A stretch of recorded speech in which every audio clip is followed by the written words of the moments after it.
2006 Panama Canal Expansion Referendum. The Panama Canal Expansion Referendum was held on October 22, 2006, when the citizens of Panama approved the Panama Canal expansion project by a wide margin. Constitutional background. According to Article 325 of the Panamanian Constitution, any proposal for the construction of a third set of locks or a sea-level canal on the existing route that the Panama Canal Authority ACP proposes has to be approved by the executive branch and submitted to the National It also has to be submitted to a national referendum no earlier than 3 months after its approval by the National Assembly. Proposal. The Panama Canal expansion proposal was presented on April 24, 2006 by President Martin Torrijos to the Panamanian people after years of study by the ACP, the largest project at the canal since its original construction. The expansion doubled its capacity and allowed more traffic. The project created a new lane of traffic along the canal through the construction of a new set of locks. Details of the project included the following integrated components: the construction of 2 lock complexes, one on the Atlantic side and another on the Pacific side, each with 3 chambers, which include 3 water-saving basins, the excavation of new access channels to the new locks and the widening of existing navigational channels, and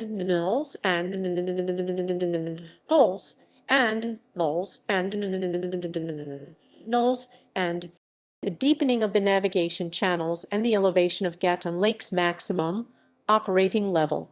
According to the ACP, the project had an estimated cost of US $5.25 billion, would be self-financed by tolls increase, and would take up to 7 or 8 years of construction time. Panama's cabinet approved the project, and on July 14, the National Assembly unanimously approved the proposal to expand the canal. In addition, the Assembly created and passed a law mandating a national referendum in which the people of Panama would vote to approve expansion. The referendum was held on October 22, 2006, the first Sunday at least 90 days after the legislation was signed. Referendum question. The referendum used a single ballot divided in half with "C yes" at the left with a green background and "No" at the right with a red background. Above these 2 options, the text of the question read: do you approve the proposal of construction of a third set of locks on the Panama Canal? Campaign. Opposition to the project was vigorous as skeptics questioned the government's cost estimates and raised fears that corruption would doom the project.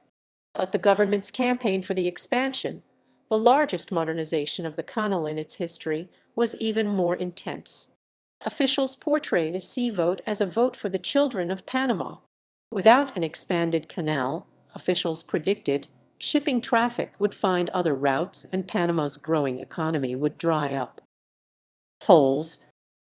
The dates listed are normally the date the survey was concluded, not the date it was published. Most news and political affairs sources use the convention of using the last date that the poll was conducted in order to establish the inclusion/exclusion of current events. Only polls after the proposal unveiling April 24, 2006 are included. This poll was done as a simulated referendum using a similar ballot to the one used on the October 22 referendum, having a secret vote. People that said that they were definitely not going to vote 16% were excluded from this simulation. This exercise had no null or blank votes. In this poll, the question was made out loud and the answer was registered. This time, the same people were asked to make a simulated vote too. People that said they were not going to vote on the referendum were excluded 7.8%. The margin of error in these surveys is typically between 2 and 2.9%. See the links for actual error values associated with particular surveys. Voting. Voting. The voting process went smoothly, without major events that could tamper the results. The voter turnout was low, 43.32%. Voting took place on schedule from 7 a.m. to 4 p.m., but people still in line at that time were allowed to vote. Unofficial results were made known by the Electoral Tribunal by its system of unofficial results reporting just 30 minutes after the voting ended. This system consists of series of data collecting centers that communicate with the Panama City press room of the Electoral Tribunal. The centers receive the unofficial results given by each polling station by phone, cell phone, and other means, while the official results begin their journey to the different counting centers. Under this system, by 6 p.m., 2 hours after the voting ended, the results of approximately 25% of polling stations were available and the likely approval of the project was known. However, the official results were the responsibility of the National Scrutiny Junta, and that took 3 days as official declarations came from all over the country to Panama City. Results. Reactions. President Martin Torrijos said this was the most important decision this generation had to take.